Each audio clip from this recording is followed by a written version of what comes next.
खबर रीवा से है, जहां करैया सब्जी मंडी में IDBI बैंक की शाखा का उद्घाटन किया गया है। बैंक की शाखा खुल जाने से व्यापारियों को लेन देन में काफी आसानी होगी। इस दौरान व्यापारियों ने उप मुख्यमंत्री राजेंद्र शुक्ल का फलों से तौलकर स्वागत किया। आइए दिखाते हैं कार्यक्रम और सुनते हैं बैंक प्रबंधक ने बैंक की शाखा खुल जाने से किस तरह का व्यापारी और स्थानीय लोगों को लाभ मिलने की जानकारी दी है।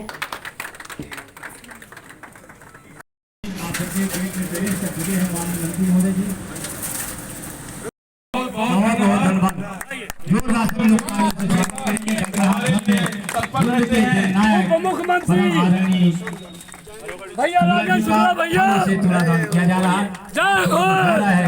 गौरव है इस हृदय रीवा की दिल की धरा में और मंडी परिवार में। मैं अब चाहूंगा कि माननीय आशुतोष कुमार जी के उप महाप्रबंधक अंचल सभी व्यापारी से अनुरोध है गेट के पास आए करेंगे, लेकिन वहाँ से तो सब्जी मंडी को ऐसे स्थान पर जरूर ले जाएंगे जहाँ पर आपका व्यापार 3 गुना हो जाए और आपका समय 2/3 बच जाए।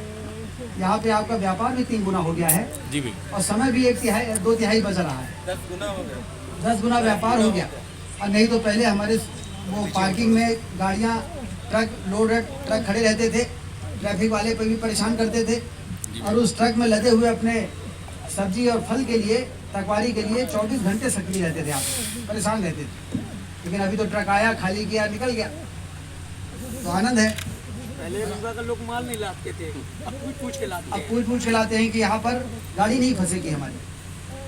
जाएंगे या लोड करेंगे और जब लेके जाना होगा बाहर शहर के अंदर नहीं जाएंगे, बाहर निकल जाएंगे। तो इसलिए हमारे व्यापार में बढ़ोतरी हुई और उत्पादन में भी, सिंचाई का पानी दे दिया तो उत्पादन में भी बढ़ोतरी है, व्यापार में भी बढ़ोतरी है। कुल मिला के अब रीवा बहुत तेजी के साथ आगे बढ़ रहा है। फिर ये बात आई कि बहुत व्यापार बढ़ गया है। अब ये कैश लेके रीवा जाने में ये गोदा रोड में रास्ते में डर लगता है, इधर से निकलेंगे तो इधर भी खतरा रहता है। तो यहाँ पर एक बैंक की शाखा खुल जाए, तो आज इस शाखा के उद्घाटन के अवसर पर मैं देख रहा हूँ कि सब लोग बड़े प्रसन्न हैं। मुझे बताया गया कि लगभग 1 करोड़ रुपए का लेन देन यहाँ पर संभावित है। 70-80 लाख तो हो ही रहा है, लेकिन 1 करोड़ 1.5 करोड़ तक जाएगा, व्यापार बढ़ेगा। तो कितना जरूरी था ये सुविधा बैंक का यहाँ पे होना। फिर जी ने बताया, लखपति जी भी हैं, राजकुमार जी भी हैं, गुप्ता जी, ऐसा BD जी ने बताया कि पहले हमारे पास BD जी और सुनील अपने सुनील जी अक्सर आते थे और कहते थे कि ये सब्जी मंडी को कोई स्थान दिला दीजिए। तो पहले तो कहते थे स्थान दिला दीजिए, जब हम स्थान दिलाते थे तो फिर पीछे हट जाते थे। फिर नई बातें होती थी कि ये बनवा दीजिए, कठिन काम बताते थे हमें। ये जो बाईपास है इससे पहले रैंप उतरवाइए, सामने 4 लेन की सड़क बनाइए। इसमें 10,000 रुपये ब्याज रहित पैसा दिया जाता है। रीवा शहर में 15,000 लोगों ने इसका लाभ लिया और उसमें से 80% लोगों ने उस पैसे को पटाया, तो उनको फिर 20,000 रुपये दिया। फिर 20,000 रुपये भी पटाया तो 50,000 रुपये दिया।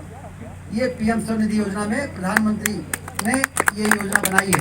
ठेला चलाने वाले, ठेला धकाने वाले, खोमचा चलाने वाले, जमीन पर बैठ के सब्जी बेचने वाले, हमारे वो लोग जिनको लगता था कि कहीं से हमको थोड़ा पैसा और मिल जाए तो हम और अपना काम बढ़ा लें, उनको PM स्वनिधि योजना से आप अंदाज लगाइए, रीवा शहर में 15 से 20,000 लोगों ने 10,000 रुपये प्राप्त। विशेष प्रयासों से आज हम इस स्थिति में आए हैं कि आज हमारे मंडी प्रांगण में ये IDBI बैंक, जो कि एक राष्ट्रीयकृत बैंक है, इसकी शाखा का उद्घाटन हो रहा है। यह प्रदेश की कुछ ही चुनिंदा मंडी है जहां पर मतलब ये जो अपने जो इंटरनेशनल बैंक है, ऐसी बैंक की शाखाएं, और अन्यथा अन्य मंडियों में कोऑपरेटिव बैंक की शाखाएं हैं। आज माननीय मंत्री जी के प्रयासों से, जो कि हमने लगभग 2 साल पहले इस बिल्डिंग को बनाया था 10 लाख की लागत से, बैंक के द्वारा इसमें लगभग 10 लाख रुपए से ज्यादा व्यय करके इसे अत्याधुनिक बनाया गया, जिसका भी आप लोगों ने अवलोकन किया है। मैं आप लोगों को अवगत कराना चाहूंगा कि ये मंडी के विकास की अभी एक प्राथमिक कड़ी है। माननीय मंत्री जी का जो प्रयासों का एक उदाहरण मैं देना चाहूंगा। अभी मात्र 1.5 माह पूर्व माननीय मुख्यमंत्री महोदय द्वारा माननीय के प्रयासों से यहाँ पे घोषणा किया था कि इसे आदर्श मंडी बनाएंगे, और आज 1 माह के भीतर ही हमने महोदय के प्रयासों से 1894 करोड़ लाख रुपए का स्वीकृति प्राप्त हो गई और उसकी निविदाएं में आमंत्रित हो गई है। जिस दिन ये निविदाएं मंत्रित 15 अप्रैल को निविदाएं खुल जाएंगी और जैसे ही संभवतः आचार संहिता का कुछ लोचा रहेगा और उसके बाद जैसे हमारा काम चालू होगा तो हम प्रयास करेंगे कि हमें 6 से 8 माह के भीतर उस काम को पूरा कर दें। और निश्चित तौर पर जिस दिन ये सब सुविधाएं निर्मित हो जाएंगी तो इस मंडी में शायद ही कोई ऐसी सुविधा होगी जो न हो। फिर भी हमें माननीय के ऊपर विश्वास है कि अभी तो शुरुआत हुई है और आगे और भी तरह की सुविधाएं जो कि प्रदेश की शायद ही सलील गर्ग सर हैं पीई मंडी बोर्ड से, और लारिया सर जो कि जेडी हैं मंडी बोर्ड से, और बाकी जितने हमारे ग्राहक हैं और सम्मानीय जो व्यापारी बंधु हैं, उन सभी लोगों का अपने बैंक IDBI बैंक की तरफ से स्वागत करता हूं और बहुत बहुत धन्यवाद देता हूं। आप लोगों ने पेशेंस बनाए रखा। धन्यवाद सर का भी धन्यवाद। मैं